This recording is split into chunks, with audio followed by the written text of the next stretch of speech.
Chapter number 5 का next important topic है आपका आवेग।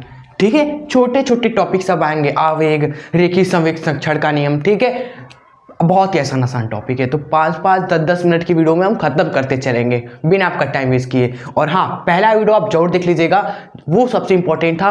न्यूटन की गति के तीनों नियम अच्छे से हमने समझाया था और सारे इंपॉर्टेंट क्वेश्चंस भी उससे कराए थे रिलेटेड। ठीक है, तो आज इससे रिलेटेड सारे इंपॉर्टेंट क्वेश्चंस करते हैं कि आवेग से रिलेटेड क्वेश्चन आता है कि आवेग क्या है, उदाहरण दीजिए। ठीक है, मात्रक, विमीय सूत्र, आवेग और संवेग में क्या संबंध होता है स्थापित करिए। टेंशन मत लीजिए, आसान है बहुत ही। चलो स्टार्ट करते हैं अब हम सभी। ठीक है, चलिए देखिए आवेग क्या है, इस आवेग को समझते हैं। देखिए सिंपल सी है दोस्तों, आवेग क्या होता है आपको सिंपल भाषा में बताते हैं। जैसे आपने घर में कील तो ठुकाई होगा ना भाई, फोटो फ्रेम टांगने के लिए। तो जब भी आपने कील ठुका होगा तो आप क्या करते हो, झटके से दोस्तों बहुत ही तेज बल लगाते हो हथौड़े से, बहुत ही तेज बल लगाते हुए हथौड़े से, तब जाकर स्टूडेंट्स आपका कील अंदर ठुकाता है। ठीक है, समय कितना लगा भाई, उतना बड़ा बल लगाने में समय कितना लगा, बहुत ही कम भाई, 1 सेकेंड के बराबर।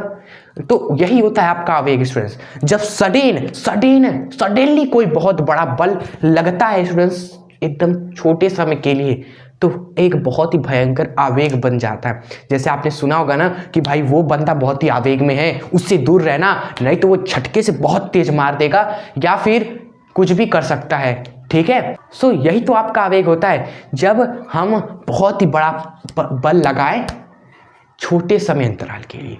ठीक है, यही बल और इसी समय अंतराल का मल्टीप्लाई कर दोगे तो आपको मिलेगा क्या, आवेग इंपल्स।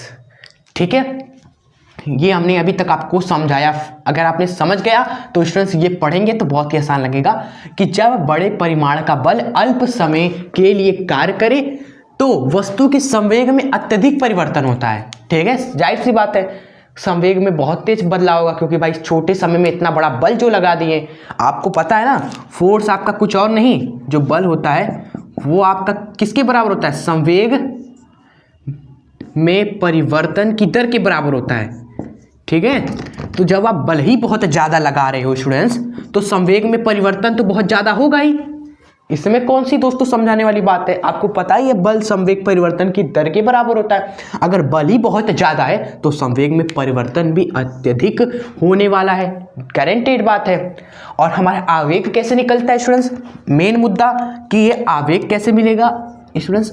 जो आवेग होगा इंपल्स, वह आपका क्या होगा, जो बल आप लगा रहे हो स्टूडेंट्स, फोर्स जो आप लगा रहे हो वो, और जो समय अंतराल के लिए लगा रहे हो, देखो इसी बल व समय अंतराल का गुणनफल को ही आवेग कहते हैं। जो हम बल लगा रहे और जितने समय अंतराल के लिए लगा रहे, इनका मल्टीप्लीकेशन ही क्या होता है, आपका आवेग होता है, इंपल्स होता है स्टूडेंट्स। ठीक है, जो हम बल लगा रहे हैं और जितने समय अंतराल के लिए लगा रहे हैं उनका मल्टीप्लाई कर दो बस। ठीक है स्टूडेंट्स, अगर आप जरा गौर करोगे तो हमने क्या किया है, फोर्स को समय से मल्टीप्लाई किया है। अगर इस समय को उधर मल्टीप्लाई कर दें तो यही बनेगा सेम टू सेम। तो इसको आप क्या लिख नहीं सकते हो, संवेग में परिवर्तन के भी। तो ये रिलेशन भी हमारा आ गया कि इंपल्स स्टूडेंट्स हमारा संवेग में परिवर्तन के भी बराबर होता है। ये भी एग्जाम में क्वेश्चन आता है कि आवेग संवेग में संबंध स्थापित करिए, तो यही से कर दोगे आप कि ये कुछ और नहीं, ये तो संवेग में परिवर्तन के बराबर हो गया आपका, जब इसको इधर मल्टीप्लाई करेंगे तो। ठीक है, चलो तो ये भी बहुत ही आसान तरीके से समझ गए आप सभी। अब हम जरा बात कर लेते हैं स्टूडेंट्स। सबसे पहले मात्रक, देखिए बल का मात्रक होता है न्यूटन और समय का मात्रक होता है सेकंड, तो यहाँ न्यूटन सेकंड आप लिख दीजिए। क्लियर, इस फॉर्मूले से मात्रक वो आएगा। लेकिन अगर आप इस फॉर्मूले से निकालोगे स्टूडेंट्स तो मात्रक एक और निकल कर मिल जाएगा, हमें एक और हो जाएगा हमारा एक और मात्रक स्टूडेंट्स। जब इस फॉर्मूले से हम लिखेंगे, संवेग का फॉर्मूला होता है हमारा स्टूडेंट्स m × v, m का होता है यूनिट kg और वेग का होता है मीटर पर सेकेंड, तो मीटर पर सेकेंड। तो देखिए दो मात्रक इसके हमारे बनते हैं, नोट कर लीजिएगा। अब आते हैं इसका वीमा सूत्र क्या होता है। तो वीमा सूत्र आप निकालेंगे, बहुत ही आसान है, आएगा आपका mL T⁻⁻⁻⁴।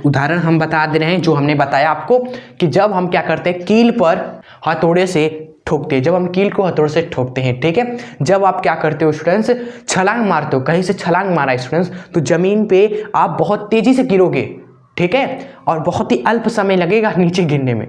जब गाड़ियां आपस में ठुकती हैं, क्लियर, ठुकने में कितना समय लगता है भाई, ये 1 सेकंड हुआ, खट से भिड़ गए, तो बहुत ही तेज बल लगा वहां पर आपस में, और बहुत ही अल्प समय में ये सब हुआ।